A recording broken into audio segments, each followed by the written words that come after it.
Fala pessoal, beleza? Professor Rogério Mendes, vamos lá para a nossa biologia, vamos desenrolar essa biologia, ok? Olha, continuando a falar de vírus, nós vimos o seguinte, seres ou estruturas acelulares, sem metabolismo próprio, portanto, parasita intracelular, ok? Bom, quando um vírus, ou pelo menos para que um vírus penetre numa célula, a primeira coisa que você tem que pensar é um fenômeno chamado especificidade.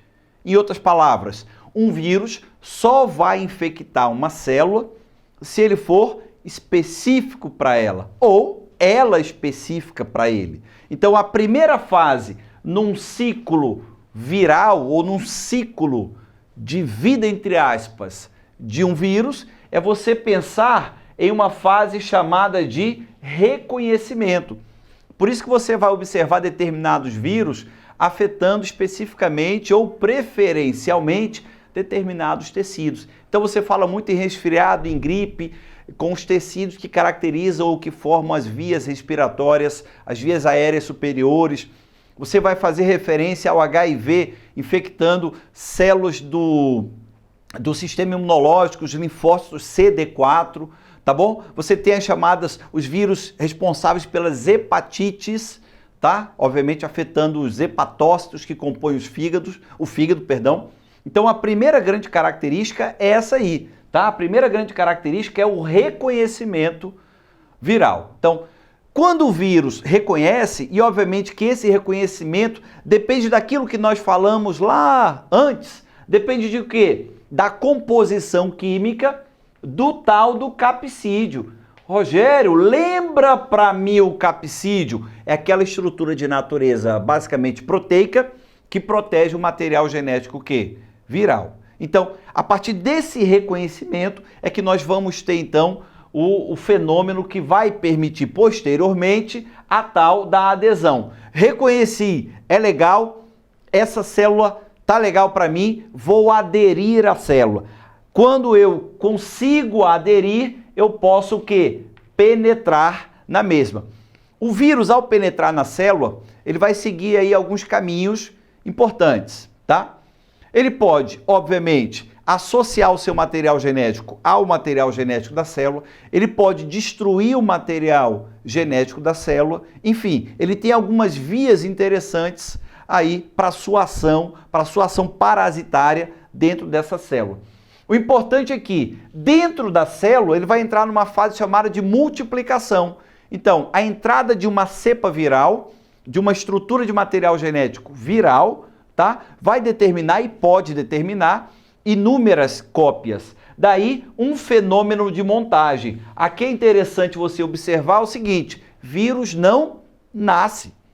Vírus não nasce, não é uma estrutura celular, vírus é montado e daí, após a montagem, ele é o quê? Liberado, beleza? Então, simplificadamente, você tem que entender que um vírus, por não ter metabolismo próprio, depende de uma célula viva hospedeira e do seu metabolismo para sua capacidade replicativa.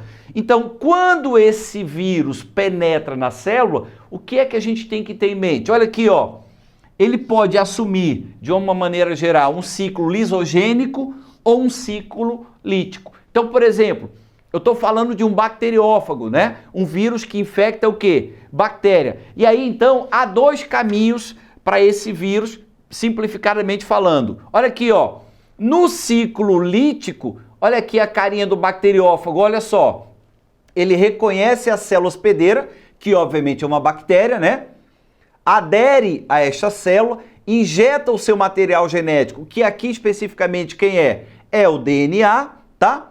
E obviamente várias partes, várias estruturas virais, como o capsídeo, multiplicação do material genético viral, serão produzidos, haverá a fase de montagem e os vírus serão eliminados ou liberados. Repara que esse lítico aqui, ó, lítico, gente, olha aí, ó, prefixação e sufixação vem de lise. Tio, lembra para mim? Lise, quebra.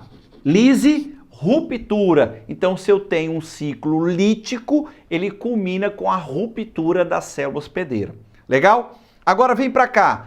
Dá uma olhadinha, dá uma sacadinha aqui no ciclo lisogênico. Olha aqui, ó, que eu preparei para você com todo amor e carinho, ó.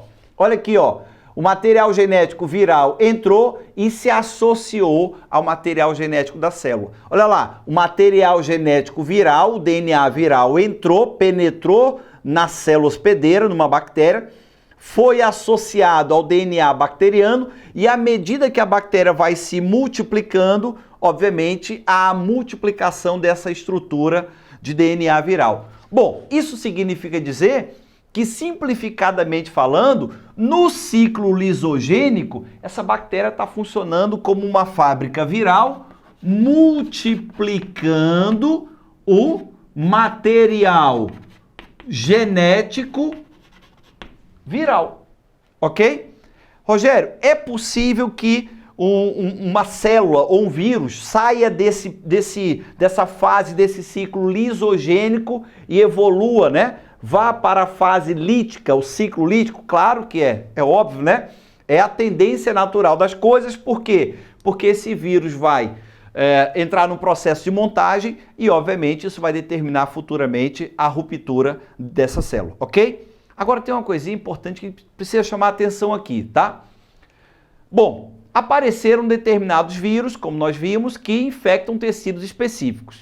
Mas aí, o cara ouviu dizer que aquela infecção viral que ele está desenvolvendo pode ser tratada. Ótimo! Mas aí o colega diz que aquela infecção viral vai ser tratada com um antibiótico. E aí nós temos um probleminha. Cabe a pergunta aí para você, olha só. Gente, vou utilizar antibiótico para tratar doença viral? Diga não. Não. Por que não? Porque vírus não tem o quê? Metabolismo. Eita! E daí, Rogério? E daí o seguinte, ó, preste atenção. O antibiótico, ele inibe claramente processos metabólicos. Exemplo, ele inibe a síntese proteica, ele pode inibir a duplicação do DNA, ele pode inibir o fenômeno da transcrição, lembra? Quando um DNA origina um RNA. Enfim, ele pode inibir diversos processos metabólicos numa célula. Óbvio que se vírus não tem metabolismo, eu não vou utilizar o antibiótico para tratar o quê? Doenças virais. Então, gente, não cometa esse erro. Não há tratamento de doença viral levando-se em consideração o quê? Antibiótico. Tá, peraí. Se eu não uso antibiótico, o que eu uso para tratar uma doença viral? Ora, eu vou utilizar um antiviral. Simples assim. Ok, gente? Então, atenção. Para que um vírus penetre numa célula, ele tem que reconhecê-la como específica. Então, um fenômeno chamado especificidade. Aderiu, penetrou, multiplicou, montagem, liberação. Ciclo lítico ou lisogênico? No ciclo lítico, culmina-se com a ruptura da célula e a liberação, obviamente, de vários tipos virais, né? Vários exemplos de vírus. E, obviamente, o ciclo lisogênico é aquele em que o material genético do vírus se associa ao material genético da célula e, durante um determinado período, ele vai ficar ali meio que no momento inerte, tendo o seu material genético multiplicado, porque a célula vai se multiplicando e, obviamente, replicando por tabela esse material genético viral. Ok? Então, entenda bem, não se utiliza antibiótico para tratar doença viral. O que se utiliza para tratar a doença viral é um antiviral. Ok, gente? Um grande abraço e até a próxima.